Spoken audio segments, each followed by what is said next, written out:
ჩინეთი ალბათ ყველაზე ნაკლებად არის დატვირთული ქართული ემიგრაციით, მაგრამ სამაგიეროდ ევროკავშირი არის ის ტერიტორია, სადაც ძალიან ბევრი ქართველი არის, ისე როგორც ამერიკის შეერთებული შტატები.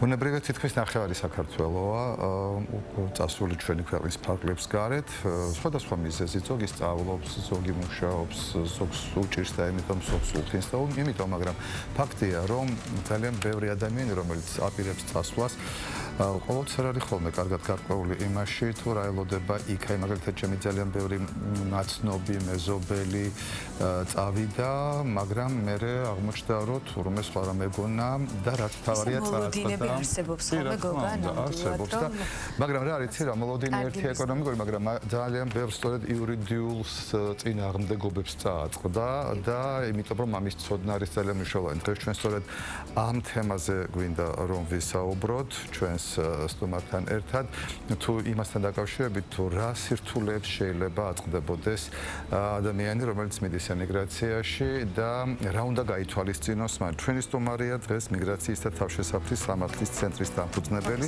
საერთაშორისო სამართლის დოქტორი ბატონი ირაკლი გოგაია. მე მას მივესალმებით. მოგესალმებით. აი მართლა ძალიან საინტერესოა სწორედ ის, თუ პირველი და ყველაზე მნიშვნელოვანი რაც უნდა გაითვალისწინოს ადამიანმა იურიდიული თვალსაზრისით, ალბათ ის უფლებები, რომელიც მას შეიძლება კონდეს ან არ კონდეს, როცა ის გადაწყვეტს ემიგრაციაში წასვლას. ბუნებრივია, ემიგრაციაში წასვლა სხვადასხვა ქვეყანაში სხვადასხვა კანონს გულისხმობს და სხვადასხვა სირთულეებს, ისაც გონია, რომ ჩვენს ქვეყანაში ეს შეიძლება, სხვაგან არ შეიძლება ან პირიქით. საფრანგეთში რომ შეიძლება იტალიაში შეიძლება, მაგრამ არ შეიძლებაოდეს ამერიკის შეერთებულ შტატებში. აი, რა არის ეს, რაც ზოგადად მან უნდა იცოდეს, როცა ისწავლებს ქვეყანას? სწორი მოლოდინებისთვის მნიშვნელოვანია. სწორი საინტერესო კითხვა, რასაც ხშირ შემთხვევაში ჩვენ თანამოქალაქეები ანუ შეცდომას უშვებენ. ანუ პირველ რიგში რაც არ უნდა გაითვალისწინონ, ეს არის სოციალურ ქსელებზე გარკვეულ ჯგუფებიდან წამოსული ინფორმაცია პირველ რიგში. არჩევები ეგრეთ წოდებული. ხო, რაც უნდა გაითვალისწინონ, ეს პირველ რიგში ეს არის ის, რომ ანუ უვიზო მიმოსვლა ავიღოთ ჩვენ რომ ძირითადი საქართველოს მოქალაქეები ძირითადად მიემგზავრებიან ევროკავშირის ქვეყნებში. თავარი არის რომ უვიზო მიმოსვლა აპრიორი არ ნიშნავს იქ მუშაობის უფლებას. ეს არის მხოლოდ ტურისტული მიზნისთვის. გარდა ამის არსებობს საკონსულო დაწესებულება ყველა ევროკავშირის ქვეყანაში. სასურველია მათ წინასწარ გქონდეთ ინფორმაცია საკონტაქტო ნომრები ჩვენი საკონსულო დაწესებულებების. რატომ? იმიტომ რომ თუ რაღაცა პრობლემა შეექმნათ, იცით რა შეესაქმნა, როდესაც მივდივართ, ხშირად მგონია ხოლმე რომ აი მე წავალ, დავიწყებ მუშაობას და ხშირად გაცნობიერებული მაქვს რომ არალეგალურად ვაპირებ მე იქ ყოფნას რაღაცა პერიოდი. აი ასეთ შემთხვევაში ის რისკები, რომელიც შეიძლება იყოს და ამის შესახებ მე არ ვიცოდი. არალეგალურად მე ვგულისხმობ რას, რომ ვმუშაობ, კი ჩავდივარ ტურისტულად, ეხლა ის რამეთ კი არ ვარ, მაგრამ ის 3 თვე რაც მე შემიძლია რომ იქ ვიყო, ამ პერიოდში იძლია ვიმუშაო. აი ასე გონია ბევრს. რამდენად არის ეს ახლოს იმ იურიდიულ საფუძველთან, რომ მას აქვს იმის უფლება, რომ ის 3 თვე, რომელიც ჩავიდა, კი მართალია ეს იყო ხო ჩვენ უკვე დეფინიცია ტურისტული არა ტურისტული ვიზა არა გვაქვს, აი ჩავედი, მაგრამ შემიძლია ყველა ქვეყანაში შემიძლია, ზოგიერთ ქვეყანაში შემიძლია.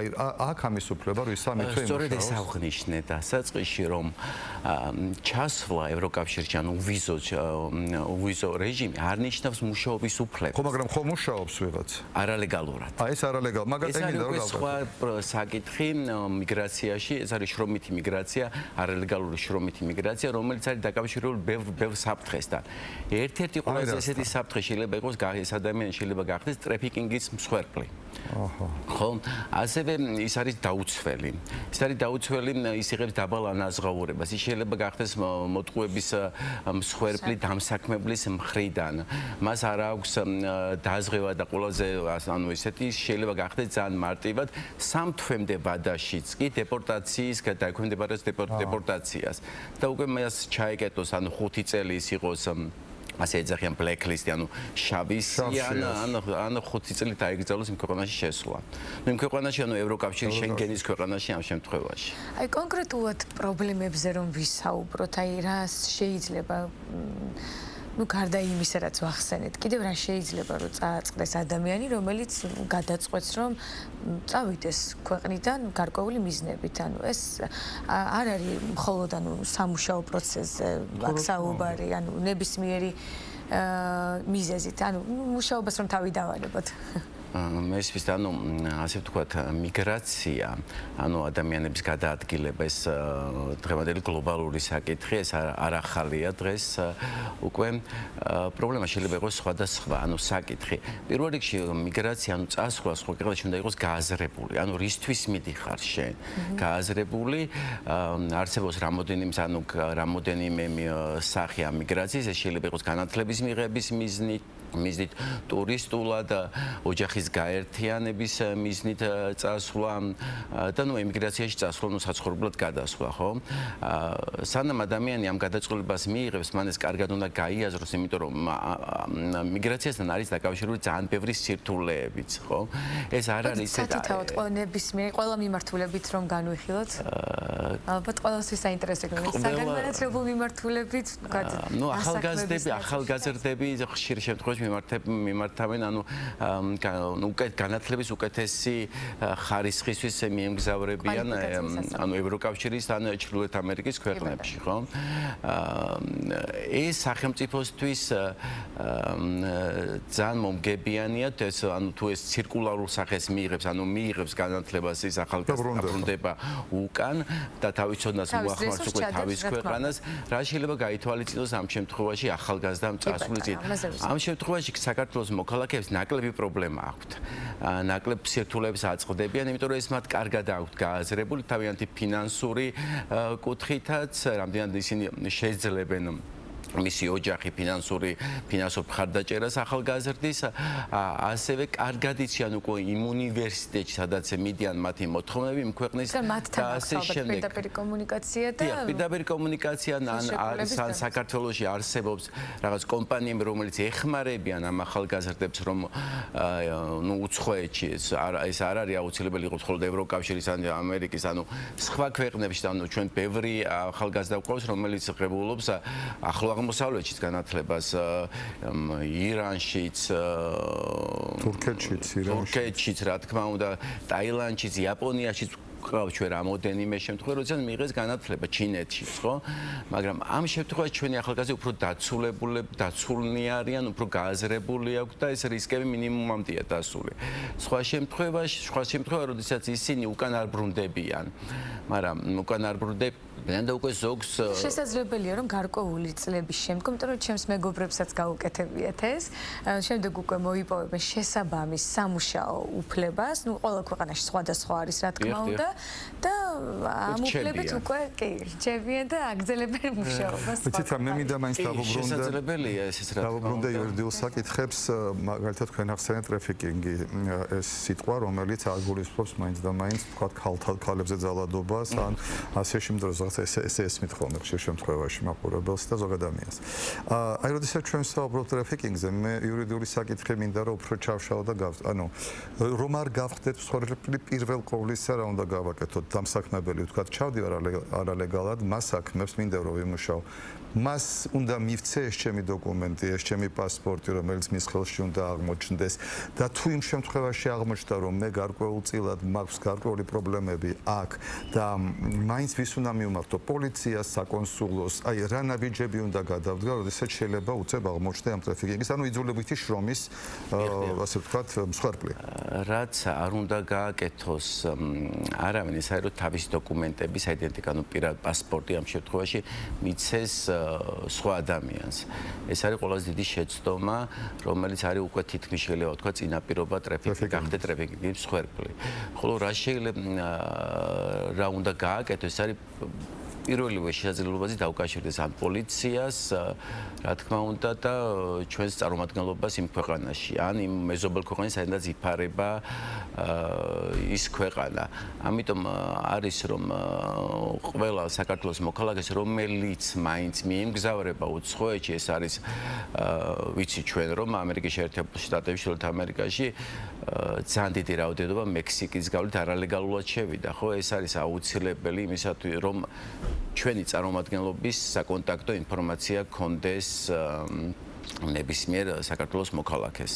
აი თუ გადავწყვეტ რომ მინდა მაგალითად იგივე ამერიკაში თავშესაფრის მაძიებელი შემდგომ მინდა რომ გავხდე მისი მოქალაქე ძალიან ბევრი მიდის აი ამ მიზნით რამდენად არის ეს იურიდიულად შესაძლებელი რაღაცა გარკვეულ პერიოდებში რა საფეხურები უნდა გაიაროს იმისათვის რომ ამის საბოლოო ჯამში მიიღოს აი ეს ეგრეთ წოდებული თავშესაფარი ან ეგრეთ წოდებული მოქალაქეობა მწვანე ბარათი ან რუსასად მის უფლება ცხოვრების უფლება ან სხვა რაღაცა რის გამოც შემდგომ შემიძლია ლეგალურად ვიმუშაო, ვიცხოვრო და ვიყო იქ. დავიწყოთ იმით, რომ საქართველოს მოქალაქისთვის თავშესაფრის მიღება საკმაოდ რთულია.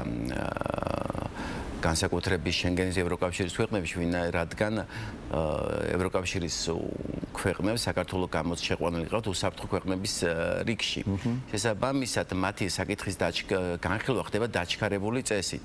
ანუ არა ერთხლიანი პროცედურა, არამედ ძალიან მოკლე დროში, შემდეგ გასაჩივრების საშუალება ეძლევა და ნუ საერთო ჯამში იღებენ უარს. შემდეგ ხდება მათი დეპორტაცია და ფაქტიურად შეიძლება ვთქვათ, რომ მათი რაღაც კავშირები, სამომავლო კავშირები ამ ქვეყნებთან არის დაკეტილი. ამერიკის შეერთებულ შტატების შემთხვევაში ასე არ არის. მიმართვას რაც შეეხება გააჩნია როგორ ახარ როგორ შედიხარ ამ ქვეყანაში ეს შეიძლება გაკეთოს საზღვარზევე ეს შეიძლება გაკეთოს შესვლის შემდეგ თუ კი ლეგალურად შედიხარ ბატონო შესვლამდე ანუ ჩემთვის საინტერესოა ქვეყანაში თქვა თუ მინდა პირდაპირ სამუშაო უფლებით შევიდე ანუ შესაძლებელი არის ესეც გამართო ეს პროცესი კი რა თქმა უნდა სამართლებრივად შესაძლებელია თუ გაქვთ თქვენ მოწვევა იქაური კომპანიისგან აქ მიმართავთ ანუ აქვე იღებთ ვიზას დიახ სამუშაო ვიზას იღებთ აქ და მიემგზავრებით არა უვიზოთ თქვენი პასპორტით რომელიც გულისხმობს ანუ ტურისტული მიზნით მგზავრობას არამედ როგორც სამუშაოდ მუშახელი მიემგზავრებით ამ მიზნით და მოქალაქეობას დაუბრუნდეთ თქვენს კითხვას ხო მოქალაქეობას უკვე ცალკე თავისი პროცედურა აქვს ყველა ქვეყნისთვის მიუხედავად იმისა რომ აი შენგენის ქვეყანაში გაერთიანებულია რამოდენიმე ათეული ევროკავშირის ანუ ევროპის ქვეყანა ყველა ქვეყანა შეიძლება ქონდეს სხვადასხვა თავშესაფრის შემთხვევაში არის რა გარკვეული ვადა დაახლოებით თუ არ ვცდები 10 წელი ან 5 წელი იყო სხვადასხვა ქვეყანას რის შემდეგაც აბარებ გამოცდას ენის იქაურ სამართლის საფუძვლებს სხვათა შორის ჩვენც მსგავსი რამე გვაქვს და იღებ მოქალაქეობას თუმცა თავისაფრის მოთხოვნა ძალიან დღეს საქართველოს მოქალაქეებისთვის მე მაგალითად არ ვურჩევდი გარდა იმ შემთხვევისა როდესაც მიდიან სამკურნალოდ და ბარდებიან და ნუ განკურნების შემდეგ შეუძლიათ დაბრუნდნენ უკან და ნუ მათთვის უკვე ინტერესს კარგავს ევროკავშირის ის ქვეყანა ძალიან დიდი მადლობა ინტერესის საუბრისთვის იმედი მაქვს ჩვენმა მაყურებელმა შეიტყო ის რაც მისთვის იყო მნიშვნელოვანი ვინც აპირებს წასვლას და პირველი რაც თავარია ჩვენ გამოვყოთ ამ საუბრიდან რომ ტურისტული ვიზა ეგრეთ წოდებული უვიზო მიმოსვლა 23 თვით მივიდათ ეს არანაირად არ გულისხმობს უვიზო არ ნიშნავს უვიზო არ ნიშნავს სამუშაო უფლების ჩვენ გვაქვს უფლება ყველაფრის რაც კი გვინდა გავაკეთოთ იმ ქვეყანაში მე ვისურვებდი რომ ჩვენი მოქალაქეები როდესაც გავლენ ქვეყნის გარეთ აუცილებლად დაბრუნდნენ ხოლმე და ჩვენს ქვეყანას მოახმარონ თავიანთი რესურსი